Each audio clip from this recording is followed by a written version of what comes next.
سلامونه ګرانو لیدونکو د نن ورځې تازه او مهمه خبرونو ته ښه راغلی. د پاکستان بلوچستان صوبې په موسی ضلع کې وسلوالو 22 کسان وژلي دي.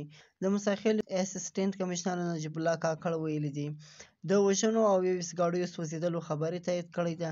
له دې وړاندې د 23 کسانو وژل کېدو ویلي سوي وو. بلې خواته د بلوچستان صوبې په بېلابېلو برخو کې وسلوالو بریدونه کړي دي.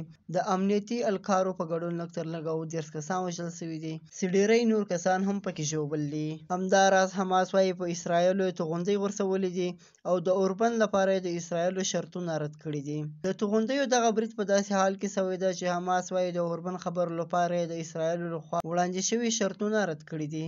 همداراز د اسرائیلو او حزب الله جګړه. حسن نصرالله وایي تل ابیب ته څیرمه پوځي اډې په نښه کړي دي. د لبنان د حزب الله ډلې مشر حسن نصرالله وایي په اسرائیلو د خپلو پرونیو لوی توغندیو او ډرون برید اغیز ارزوي.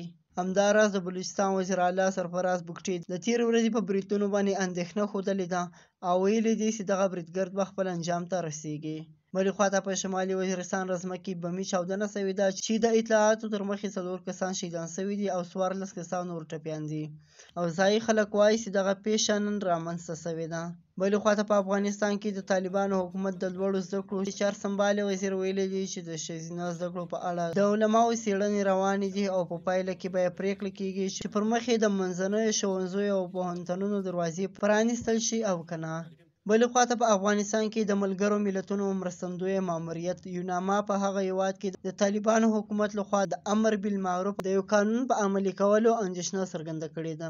یوناما د اګست په 25مه په یوې خبرپاڼه کې ویلي دي چې روانه اونۍ د طالبانو چارواکو د امر بالمعروف قانون منظور کړی خو 15 مادې لري او د پلي کولو له سختو میکانیزمونو سره پر افغان وګړو د پام وړ محدودیتونه لګولي دي.